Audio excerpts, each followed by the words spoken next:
pleasure to present to you Dr. Martin Luther King, Jr.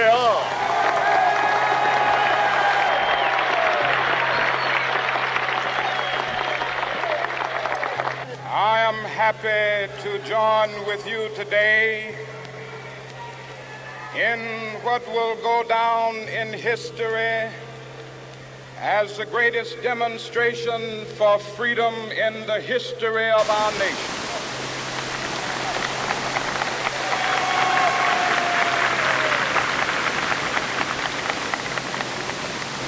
Five score years ago, a great American in whose symbolic shadow we stand today signed the Emancipation Proclamation. This momentous decree came as a great beacon light of hope to millions of Negro slaves who had been seared in the flames of withering injustice. It came as a joyous daybreak to end the long night of their captivity. But 100 years later, the Negro still is not free. 100 years later,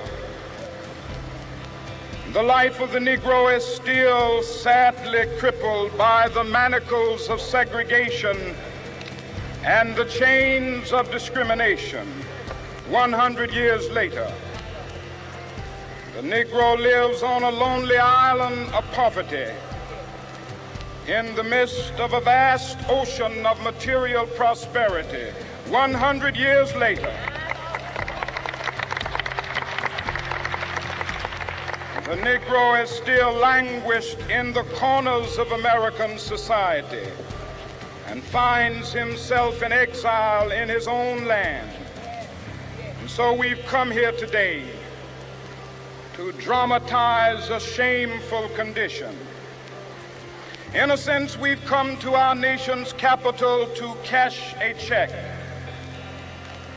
When the architects of our republic wrote the magnificent words of the Constitution and the Declaration of Independence, they were signing a promissory note to which every American was to fall heir.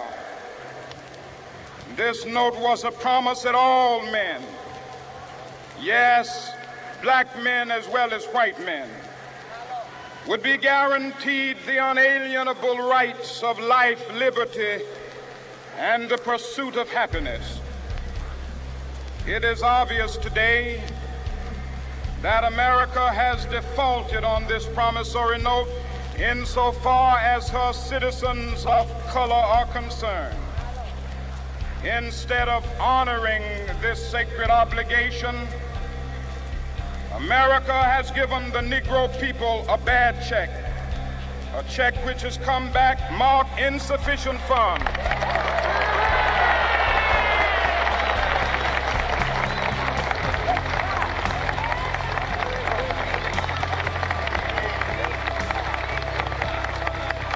But we refuse to believe that the Bank of Justice is bankrupt.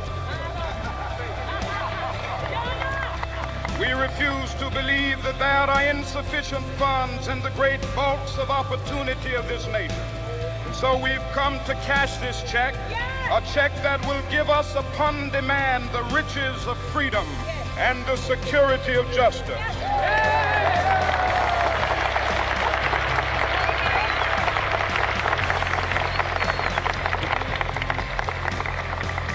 We have also come to this hallowed spot to remind America of the fierce urgency of now. This is no time to engage in the luxury of cooling off or to take the tranquilizing drug of gradualism.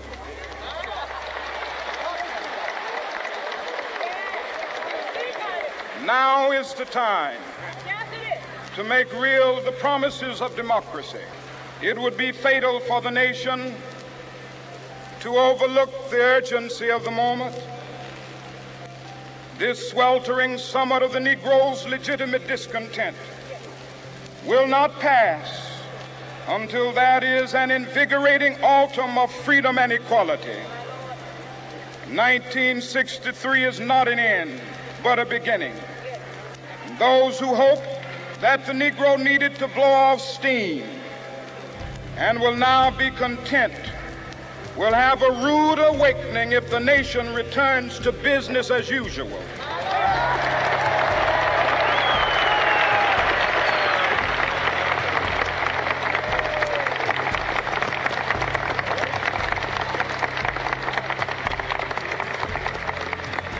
There will be neither rest nor tranquility in America until the Negro is granted his citizenship rights.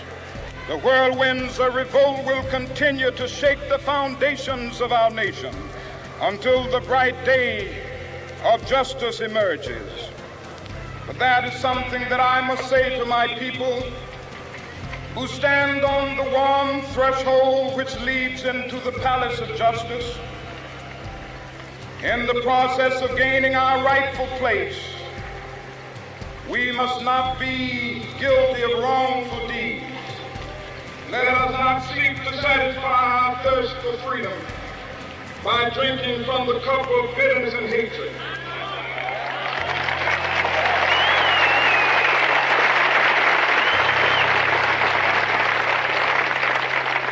We must forever conduct our struggle on the high plane of dignity and discipline. We must not allow our creative protest to degenerate into physical violence. Again and again, we must rise to the majestic heights of meeting physical force with soul force. The marvelous new militancy which has engulfed the Negro community must not lead us to a distrust of all white people. For many of our white brothers, as evidenced by their presence here today, have come to realize that their destiny is part of ours.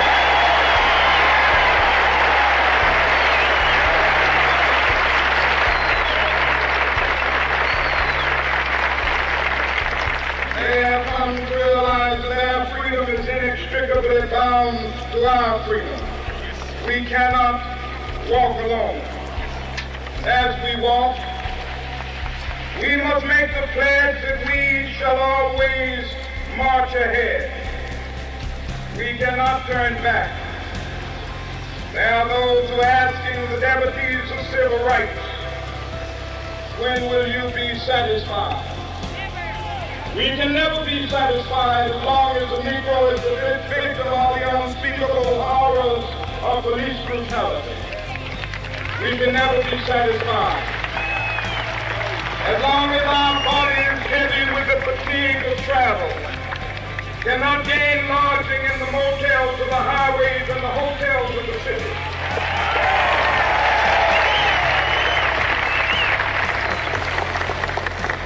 We cannot be satisfied as long as a Negro in Mississippi cannot vote and a Negro in New York believes he has nothing for which to vote.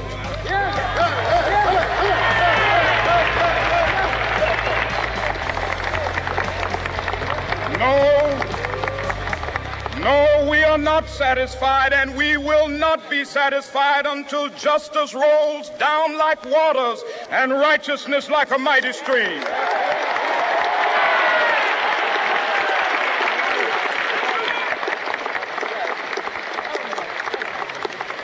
I am not unmindful that some of you have come here out of great trials and tribulations. Some of you have come fresh from narrow jail cells. Some of you have come from areas where your quest for freedom left you battered by the storms of persecution and staggered by the winds of police brutality.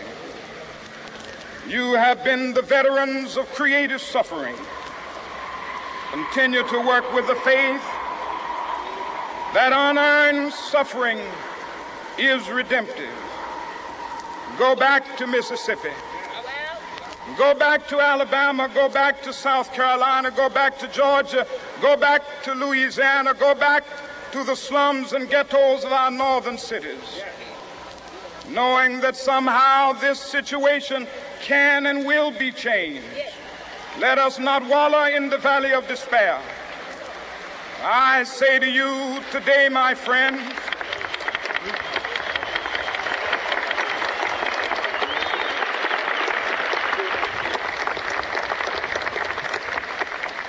so even though we face the difficulties of today and tomorrow, I still have a dream.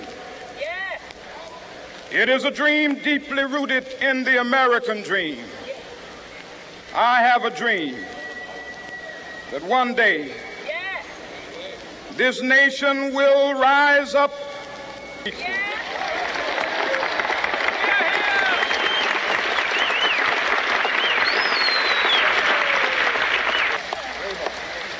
That my 4 little children will one day live in a nation where they will not be judged by the color of their skin, but by the content of their character. I have a dream today.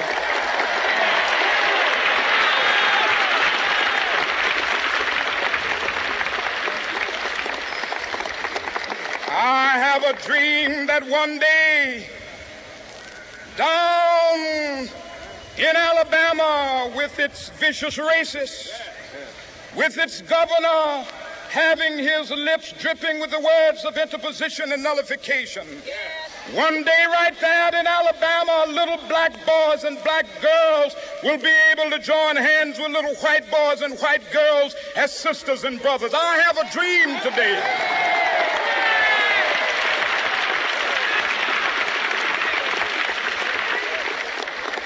I have a dream that one day every valley shall be exalted, and every hill and mountain shall be made low. The rough places will be made plain, and the crooked places will be made straight. And the glory of the Lord shall be revealed, and all flesh shall see it together.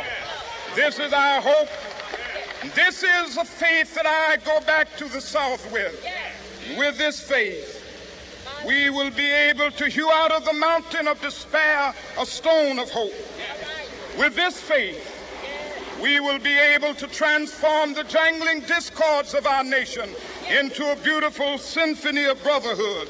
With this faith, we will be able to work together, to pray together, to struggle together, to go to jail together, to stand up for freedom together, knowing that we will be free one day. This will be the day. This will be the day when all of God's children will be able to sing with new meaning, "My country, tears of thee. Sweet land of liberty, of thee I sing. Land where my fathers died, land of the pilgrim's pride. From every mountainside, let freedom ring. And if America is to be a great nation, this must become true. So let freedom ring from the prodigious hilltops of New Hampshire. Let freedom ring from the mighty mountains of New York. Let freedom ring from the heightening Alleghenies of Pennsylvania. Let freedom ring from the snow-capped Rockies of Colorado. Let freedom ring from the curvaceous slopes of California. But not only that, let freedom ring from Stone Mountain of Georgia. Let freedom ring from Lookout Mountain of Tennessee. Let freedom ring from every hill and molehill of Mississippi, from every mountainside. Let freedom ring, and when this happens, when we allow freedom ring, when we let it ring from every village and every hamlet, from every state and every city, we will be able to speed up that day when all of God's children, black men and white men, Jews and Gentiles, Protestants and Catholics, will be able to join hands and sing in the words of the old Negro spiritual, "Free at last, free at last. Thank God Almighty, we are free at last."